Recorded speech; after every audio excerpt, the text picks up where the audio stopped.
नमस्ते दोस्तों, Indic divine channel पे आप सभी को स्वागत है। विश्वास के बिना कोई भी रिश्ते नातों को नहीं निभाया जा सकता। फिर चाहे वह पति पत्नी का रिश्ता हो, दोस्ती का हो या प्रेमी जोड़ों का रिश्ता। जहां विश्वास खत्म हुआ, समझो वहां रिश्ता भी खत्म, और अगर चलती भी है तो वो एक विवशता ही होती हैं। दोस्तों, हमारे जन्म के बाद विवाह जीवन की दूसरी बड़ी घटना मानी जाती है।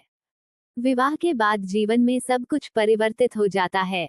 चाहे वह पुरुष हो या महिला, सभी यह चाहते हैं कि अपने जीवन साथी का चरित्र बहुत अच्छा हो। धोखेबाज जीवन साथी की कल्पना मात्र से ही हर किसी की रूह कांप उठता है। सनातन धर्म में विवाह को 7 जन्म का बंधन माना जाता है।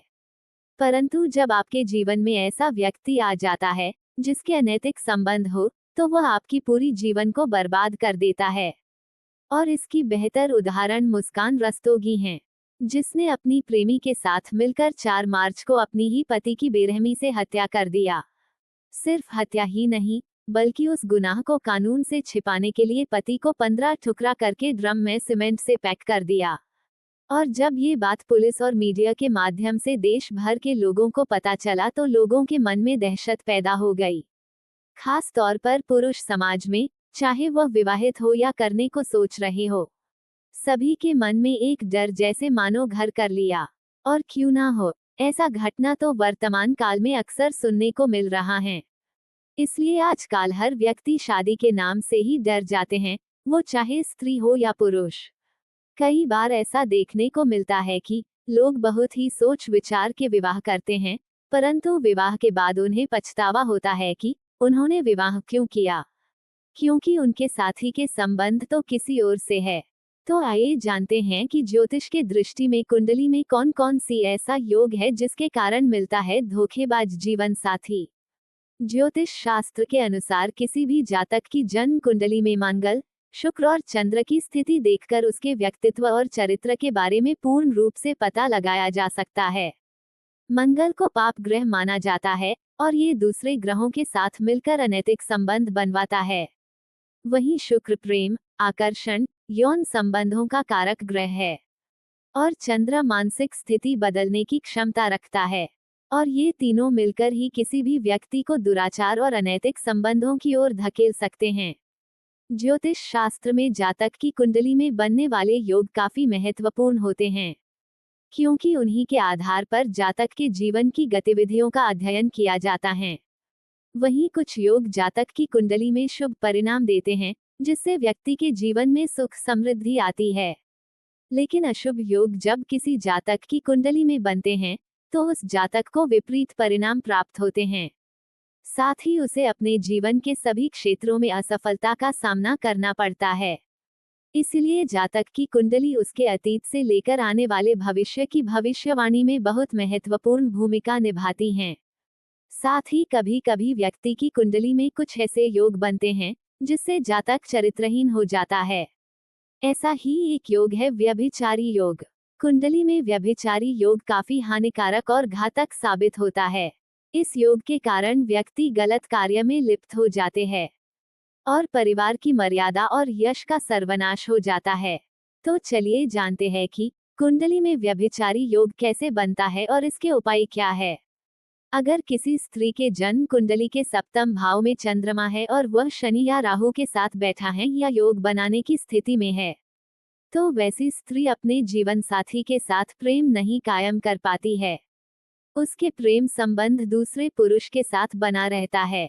दूसरा, जिन लोगों के कुंडली में चंद्र और शुक्र एक ही राशि में होते हैं, वो लव की आड़ में सेक्स करते हैं और अपने जीवन साथी को धोखा देते ही हैं। तीसरा, मंगल शुक्र संयोग। यदि कुंडली में 5, 8 या 5, 12 या 5, 8, 12 भावों के साथ मंगल शुक्र की युति अथवा संयोग हो तो जातक चरित्रहीन और धोखेबाज हो सकता है। चौथा, जब जन्म कुंडली में शुक्र के साथ 3 से अधिक ग्रह 5, 8 या 5, 12 अथवा 5, 8, 12 भावों से विशेष रूप से संबंधित हों, तो जातक यौन सुख से अतृप्त रहता है तथा यौन तृप्ति के लिए सामाजिक मान्यताओं तथा कानून का उल्लंघन करता है और शारीरिक तृप्ति के लिए अवैध संबंध स्थापित करता है। पांचवा, बुध और शुक्र। स्त्री की कुंडली के अनुसार उसके 7वें भाव में बुध के साथ शुक्र के आ मिलने से वो गुप्त अनैतिक तरीके से काम वासना पूर्ति करती है। इसके लिए चारित्रिक लांछन की चिंता से बेखबर वह किसी भी हद तक जा सकती है। छठा, राहु केतु। कुंडली में शुक्र मंगल का योग यानी कि मंगल का शुक्र की राशि में स्थित होने के साथ साथ यदि उनका योग राहु केतु के लग्न या लग्नेश के साथ हो जाता है तब वह वासन पूर्ति के लिए अपराध करने तक से नहीं चूकता है। दोस्तों, कुंडली में अवैध संबंध के योग या व्यभिचारी योग कभी भी एक ग्रह के अथवा एक भाव के माध्यम से नहीं बनते, ना ही देखे जा सकते हैं। कुंडली में अवैध संबंध तभी निर्मित होते हैं जब कम से कम 3 भावों के साथ साथ 3 से अधिक ग्रहों द्वारा विशेष संयोग बनाए जाएं। यदि ये सभी संयोग जन्म कुंडली में पूर्ण रूप से एक साथ नहीं बनते तब तक कभी भी अवैध संबंध निर्मित नहीं हो सकते हैं। परंतु अगर किसी के कुंडली में इस प्रकार के कुछ ग्रह योग या दोष बनते हैं तो इसके दुष्प्रभाव को कम करने की कुछ उपाय भी हमारे शास्त्र में बताए गए हैं। क्या है यह उपाय, चलिए जानते हैं। दोस्तों, व्यभिचारी योग से बचने के लिए स्त्रियों को प्रतिदिन शिव पार्वती की पूजा करनी चाहिए। साथ ही मां पार्वती की मांग में सिंदूर भरना चाहिए।